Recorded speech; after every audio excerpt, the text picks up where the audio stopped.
He's back.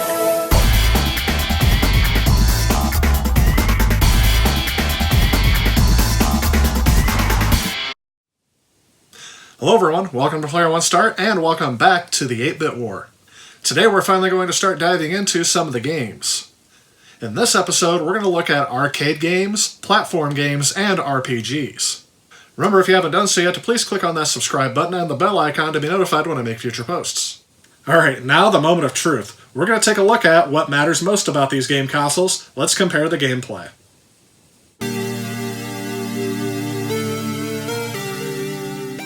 The Nintendo Entertainment System launched on October 18th of 1985. That's the official release date, however, evidence suggests that the system may have launched prior to that day based on various accounts of people involved with the system's launch.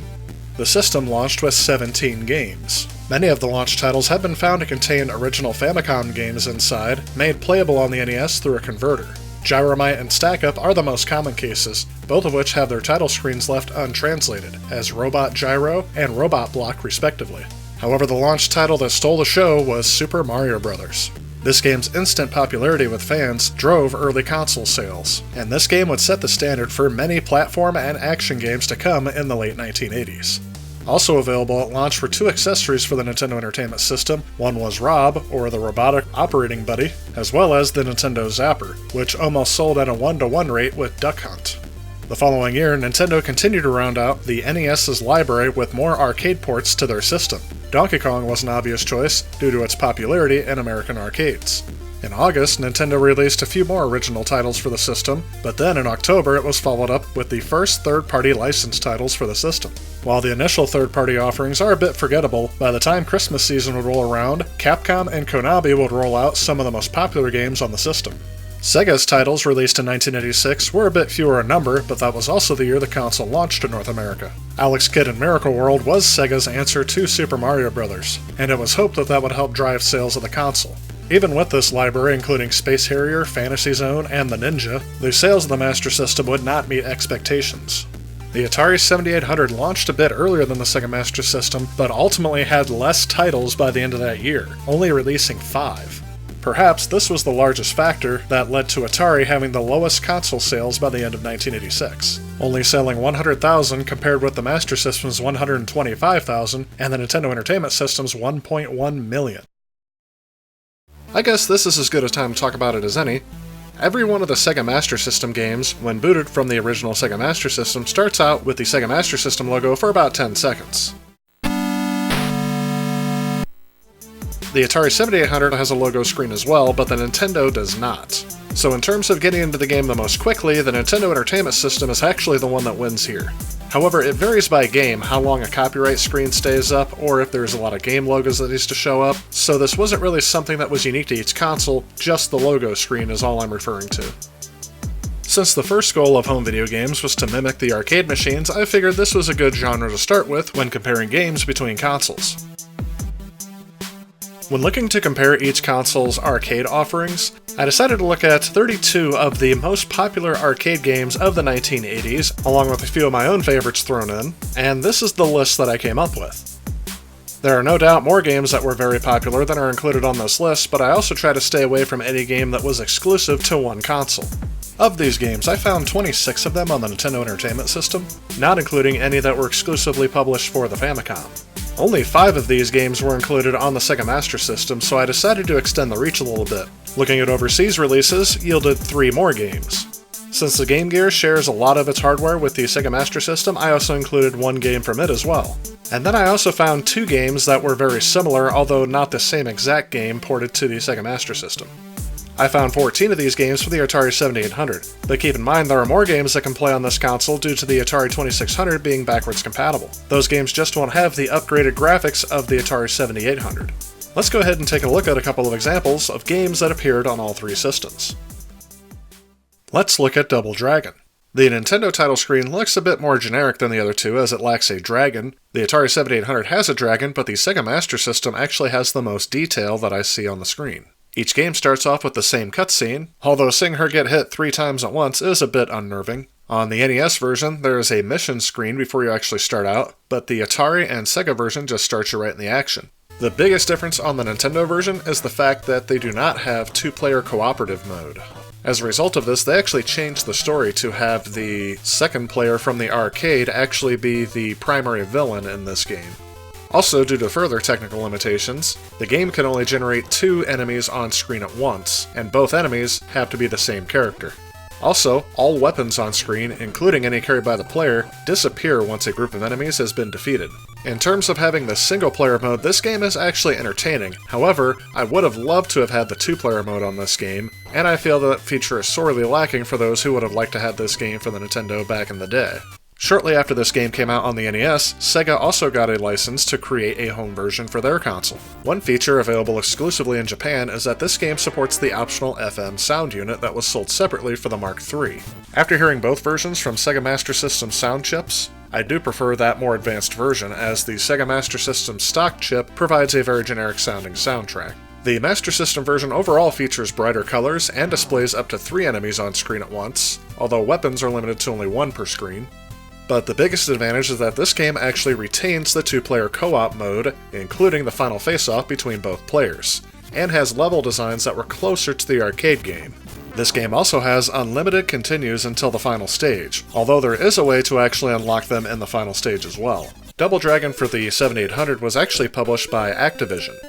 This game runs and performs well on the Atari 7800, however I did notice that even though there are a lot of characters on the screen at once, the characters actually lack a lot of detail when compared to the Sega Master System and even the NES version. Graphically, I do consider this port actually very impressive for the 7800, considering that this hardware was designed primarily to run games similar to Pac-Man. Again, the sound is very lacking in this game, as it's using the TIA chip for the 2600. Also, I did kind of notice a little bit of an input lag from when I was inputting things on my controller to when it actually happened on the screen. I noticed this with both the Pro controller and my custom controller. And speaking of which, I found this game almost unbearable to play using the joystick, so I definitely recommend using a different controller to play this game. Overall, which game do I think is better? First, even though I feel that the 7800 version is very impressive for the hardware, I actually rank this one as my least favorite of the bunch. The Nintendo version is the version I grew up playing, but the Sega Master System includes the 2-player option. So for that reason, I will give this one to the Sega Master System. And if I had to give a preference, I would say the Mark III version with the advanced soundtrack is the one I prefer the most. Next, we'll look at an earlier arcade game. This is Ms. Pac-Man. The NES has a static title screen, while the Master System and Atari mimic the arcade version.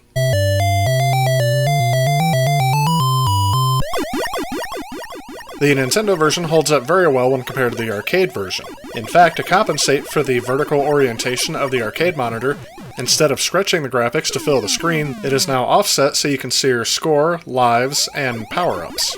The graphics and sound are both faithful enough to the arcade version. Then there is the Master System version.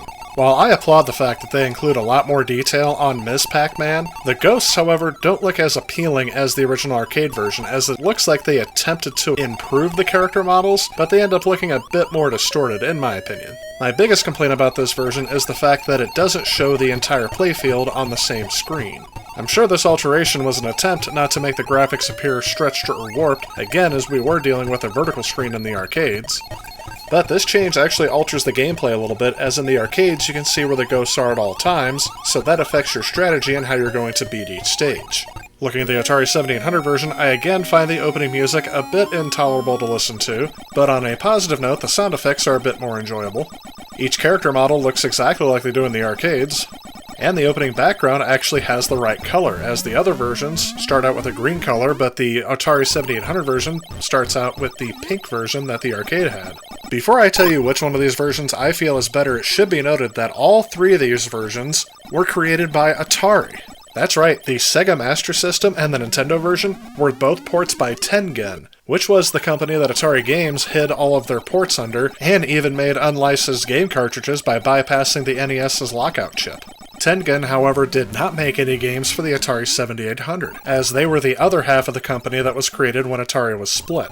So in part, this is why I feel the Atari 7800 version is better. My main reason, though, is that I feel the 7800 does the best job of recreating the arcade experience in the home. Next, we'll take a look at another arcade game. This is Rampage.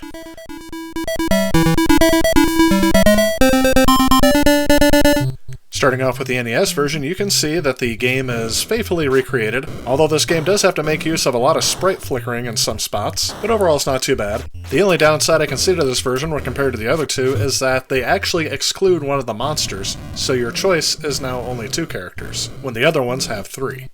Moving on to the Sega Master System, you can immediately see a lot more detail on the screen. The monster has a lot more detail, as well as the buildings. Instead of having one solid color dedicated to each building as in the NES version, each building now has multiple colors, allowing it to have details that stand out from the background. The controls are tight and responsive, overall leading to an enjoyable experience. I will note that this is actually the Sega Mark III version, which includes the expanded sound module. Moving on to the 7800 version, although I don't see any sprite flickering due to the number of sprites that can be shown per line, I do notice that this game looks a little bit more bland and generic than on the other consoles. The monster does have more detail than on the NES, but the background actually has less detail over the playfield. My biggest complaint about this version was actually the controls. However, this was remedied by me playing with the custom controller that I ordered rather than the Atari 7800 joystick. Overall, while I did find each of these versions enjoyable to play, I actually preferred the Sega Master System over the other two. It controls just like the NES version, only with better graphics. The sound of the Sega Master System stock audio chip, I believe, is also better than on the NES or Atari, and the FM sound synthesis unit makes it that much better. So if you're looking for arcade titles, which console is the best for you to collect? To be quite honest, I had a good time playing arcade titles on each one of these systems and didn't really find one that was lacking in titles or didn't have very many quality converted arcade titles in their system. So it appears all 3 systems are tied for their arcade ports. Although I think most arcade enthusiasts of the 1980s will find something on each console they will enjoy, I will note that it does largely depend on what your favorite arcade game was, because if you enjoyed the Sega titles, they're mostly on the Sega Master System. If you enjoyed Nintendo's games, they're mostly split between the Atari and Nintendo. If you enjoyed games of the early 1980s, you're going to find more of those on Atari, but if you enjoyed games of the later 1980s, you're going to find those more on the Nintendo and Sega. Looking at action-adventure games, or platform games as they would eventually be called, Nintendo almost perfected the genre, with the original Super Mario Bros., followed by its 2 sequels. Sega responded in kind by creating their own platforming mascot, Alex Kidd, along with several other very good platforming games. Platform games were a rarity on the Atari 7800, though the grandfather of all platforming games can be played on this system through backwards compatibility. The only other platforming game I decided to include on here was Bentley Bear's Crystal Quest, which is a homebrew title, but from what I can see, looks very promising. Before we start delving into the gameplay, I should note that this seems to be where the Nintendo Entertainment System shines the most in its game library. Just take a look at all of these titles that Nintendo had pushed out. A lot of them are first-party titles. Then the third-party developers, including Capcom and Konami, just kept pushing out those high-quality, almost perfect platforming titles. But how well do these games compare? Since most of these titles were exclusive to each system, I will not be directly comparing these games to each other to see which one was better. I will just demonstrate some of the titles from each system, and then make an overall judgment.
There's one platform game that we can compare between the Nintendo and the Atari 7800, and that is, well, it looks like two different games, but the original game is actually called Nebulous. This game was ported as Castilian to the Famicom and as Tower Toppler to the 7800. These games are pretty close in terms of gameplay, and the graphics are actually pretty close as well. When looking at the version on the 7800, the bricks actually don't look like they are a solid color, but due to dithering that was used on CRT televisions, it actually appears more as a solid color than it does here in my footage. Even the sound effects between the two titles are very similar. However, if I had to choose a winner for this category, I would say it's the Atari 7800 because this one actually was released on this console in North America. I had to import Castilian for the Famicom and get an adapter for it to work on my Nintendo. Ghosts and Goblins was released on the Nintendo Entertainment System, and its sequel, Ghouls and Ghosts, was released on the Sega Master System. The difference in graphics between the NES and the Sega Master System is very apparent in these two versions. The Sega Master System has a lot more detail and color on the screen than on the Nintendo Entertainment System. Because I grew up playing Ghosts and Goblins on the NES, I'm a little bit partial to its soundtrack, however I do believe it was better done on the Sega Master System. Overall, I think Ghouls and Ghosts is the better title out of these two, however it may not be fair to compare a sequel on one console to its earlier version on another. However, Ghouls and Ghosts did not make an appearance on the Nintendo Entertainment System, rather it would get a port on the Super Nintendo. When looking at action platform games on each of these systems, I have to say I found a number of titles that I instantly fell in love with. Nintendo had the largest number of titles, but even though the Master System doesn't have as many, they still have a lot of very good platform games that I actually find myself preferring to play nowadays because I didn't grow up with those titles and I'm looking forward to the challenge. The Atari 7800's library is actually lacking a lot here, so I put that in last place. However, overall I believe it's a tie between the Nintendo Entertainment System and the Sega Master System. Moving on to role-playing games, we can see that there are several iconic franchises that got their start on the Nintendo Entertainment System. The Master System also presents a respectable line of RPGs, while the Atari 7800 still shows up to this battle with one. Some of the more astute among you may feel that Dark Chambers is more of a platforming game, but its official designation is role-playing platform game.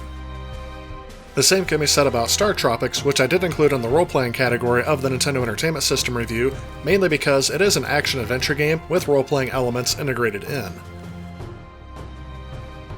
I would say the first role-playing game many of us in the US played was probably The Legend of Zelda. This game frequently appears at number 1 on many best games of all time lists. What can I say about Final Fantasy that hasn't been said a million times before? This is an iconic franchise that almost invented the genre as we know it to this day. My only criticism of this game is the fact that this is the first, and there were some flaws with this game that a lot of people don't really cover. However, future entries in this franchise have reached almost perfection. Now, I don't think this is a bad game at all. In fact, I do really enjoy this game. I just think the later games greatly improved upon this first one. Ultima was one of those RPGs that was commonly found on computers of the 8-bit era. When this game was ported to the NES, the graphics and sound were completely redone, and the amount of dialogue was reduced, presumably because of limited cartridge space. However, if you did not own a computer at this time, this was a great way for people to be able to be introduced to this series. Destiny of an Emperor is kind of a hidden gem on the NES. Being developed by Capcom, something that is unique about this game is that it's actually based on Chinese history. Perhaps the most popular and definitely the most recognized of the role-playing games on the Sega Master System has to be Phantasy Star. This game is also recognized as having one of the first female lead characters, alongside Samus of Metroid. Ys is another role-playing game that got its start on home computers before being ported to the Sega Master System. There are some differences between the computer and the home console version, but overall it plays about the same. As far as I can tell, this was the first time that this series made its way over to North America. Golden Axe Warrior is kind of an action-adventure game, but also has role-playing elements, drawing comparisons to NES titles such as Legend of Zelda and Willow. Dark Chambers, although playing more like an action game, does have some role-playing elements built in. That gives this game the distinction of being the only game on this console that has role-playing elements built into it. This game is mostly comprised of dungeon crawling stages, and happens to be one of my favorite on the Atari 7800.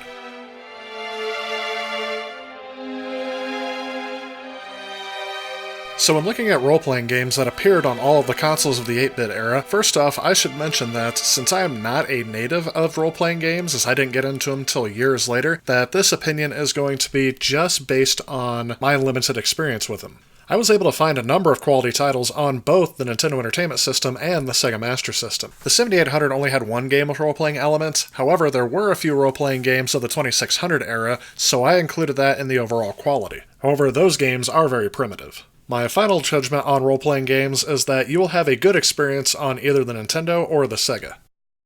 Alright, so that about wraps it up for this part. In the next video, we're going to start looking at puzzle games, light gun games, and shooter games. So stay tuned next week for the continuation of the 8-bit war, and if it's already posted, look for the link at the end of this video. If you like this video and you'd like to help out with future projects on this channel, please consider supporting me on Patreon.